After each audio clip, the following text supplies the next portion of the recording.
Ինչքան էլի կա հարց։ Հարցեր կան։ Դե վերջին հարցը տվեք։ Այո, վերջին հարցը կապի։ Այդ խնդրում եմ կարճ, որ ես է կարճ պատասխանում։ Շատ լավ։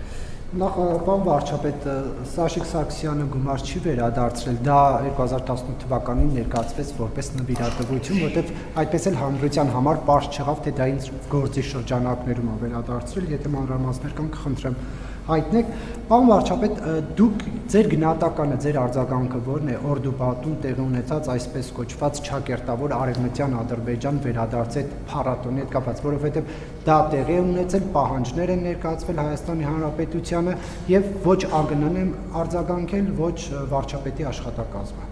Դա ընդունելի չի, բայց մյուս կողմից ես ասում եմ, ես գիտեմ դա ինչ պատճառահետևանքային կապեր է գիտեմ։ Բայց նույն կերպ ընդունելի չի Ղարաբաղի շարժումը շարունակելու փորձերը Հայաստանի Հանրապետությունում։ Իսկ այսօր առաջի հարցի հետ կապված հիմա նոր որ ասցի, օրինակ Կոմիտասի այգու վերադարձի մասին։ Հայտել է կամավորության բանով ստորագրել վերադարձել են։ Բայց հիմա մի դեպքում երկար դատական process-ներ կան, մի դեպքում հնարավոր է լինում առանց դատական process-ներին դա ապահովել։ Հիմա անուն կլինի նվիրատվություն, անուն կլինի վերադարձ, անուն կլինի կամավոր հրաժարում։ Իմիջիայլոց ապօրինի գույքի բռնագանձման համակարգում, եթե չեք մոռացել, կա նաև հաշտության ռեժիմ, երբ որ գալիս են կողմ գալիս է եւ հաշտության պայմանավորվածություն ձեռք բերում, այնպես դա նորմալ բան է,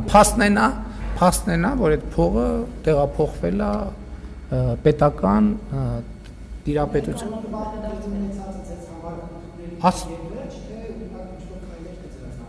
Քայլեր ձեռնարկելն են, ես ասում քայլը ռազմավարական գործարքն է։ Պետքա դադարեցվի երկով։ Պետքա դադարեցվի Հայաստանում էլ, պետքա դադարեցվի Ղարաբաղի շարժումը մի ժամը լրացավ։ Շարունակելու փորձերը։ Իմիջիայլոց նոր երևույթ կա, նախկինում այդ երևույթը երբեք չի եղել։ Այսօր ես մարդկանցից նամակներ եմ ստանում այդ թեմաներով։ Եվ մարդիկ ըստ ամենայնի նախ այս խոսակցության ընթացքում իրանք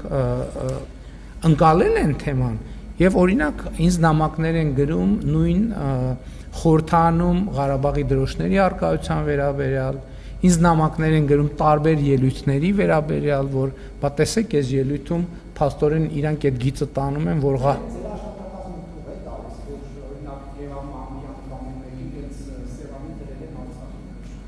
Բա որտե՞ց է ֆինանսավորվում այդ աթոռը եւ այդ նստարանը։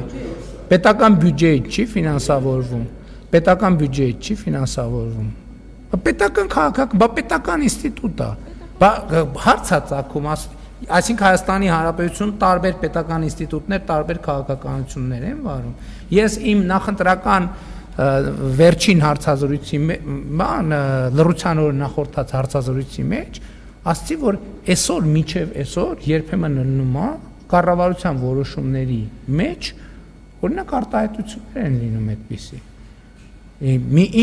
Ինչ որ մի պահ կա, երբեմն ես մտածում եմ, որ ինչ որ մեկը հատուկ է արել, բայց նաև մենք պետք է հասկանանք, որ այդ իներցիան 30 տարի մեր մեջ պատտվել է, հեշտ չի, մարդիկ դա ասում են չեն նկատում։ Ես էլ օրինակ նույնիսկ մեր խմբակցության անդամների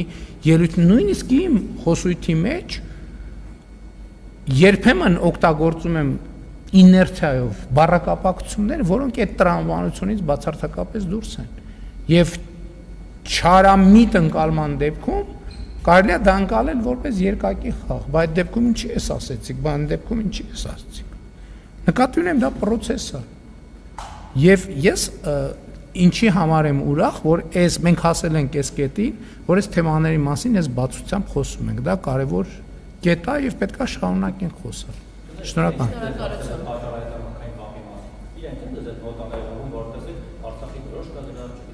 Ինչի մենք չենք տեսնում։ Ինչի մենք ծառայություններ ունենք, որ հետազոտում են իրենց մեկնաբանությունները, այդ թվում իրենց սոցիալական ցանցի տիրույթները, իրենց պաշտոնական հայտարարություն։ Պարոն Մակարյան, ես ձեզ ասացի, որ մենք ծառայություններ ունենք, որ վերլուծում ենք, չէ՞ մենք տեսնում ենք մարդիկ ինչ են խոսում, ինչ են ասում, ինչ են հարցազրույցներում հայտարարում։ այդ թեմաները մենք ենք քննարկման բերում այդ թեմաները, այդ թվում այդ առիթներով։ Եվ ռազմավարական գործարքը ես դրա մասին ասել եմ մի քանի անգամ, որ մենք առաջարկել ենք ռազմավարական գործարք եւ մենք շարունակաբար այդ գործարքը առաջարկում ենք, բայց այդ գործարքը մենակ Ադրբեջանին չի ուղղված, այդ գործարքը նաեւ ուղղված է մեզ։ Եվ հիմա նոր փուլ է, նոր էտապ է բացվում, որովհետեւ Հայաստանի Հանրապետության քաղաքացիները իրենց քվեարկությամբ արտահայտել են վերաբերմունք եւ սրա հետ պետք է հաշվի նստել։ Եվ սա հարց է, որին ելի եմ ասում, մենք պետք է խոսենք, հասկանանք, որովհետեւ պատճառահետևանքային կապերը եւ կոնտեքստը պետք է հասկանանք։ Այլևս քողարկված խոսելու կարիք չկա, որովհետեւ թեման բաց է եւ նախընտրական քարոզչության ընթացքում էլ բաց այդ մասին խոսել ենք։ Այս նախընտրական քարոզչության առանձնահատկությունը գիտեք որն է, իհարկե մի քիչ ավել, մի քիչ պակաս, բայց ոչ մի թաքնված թեմա չի եղել։ Սովորաբար լինում է թեմաներ, որ շրջանցվում են աչից ձախից։ Այս նախընտրական քարոզարշավի ընթացքում 0 փակ թեմա եղել։ Բոլոր թեմաները բաց քննարկվել են։ Նույնիսկ շատերը համարում են, որ դա այդքան էլ լավ չի, այդքան բաց, այդքան կրկոտ, բայց բոլոր թեմաները քննարկվել են։ Եվ դա վատ չի։ Ես կարծում եմ դա լավ է, որովհետև մենք պետք է խոսենք։ Հասկանալու համար պետք է խոսել, պետք է դետալների մեջ մտնել, մանրամասների, չխոսելով, ոչ մի բան, չնայելով, չդիտարկելով, ոչ մի բան չենք հասկանա եւ առաջ չենք գնա։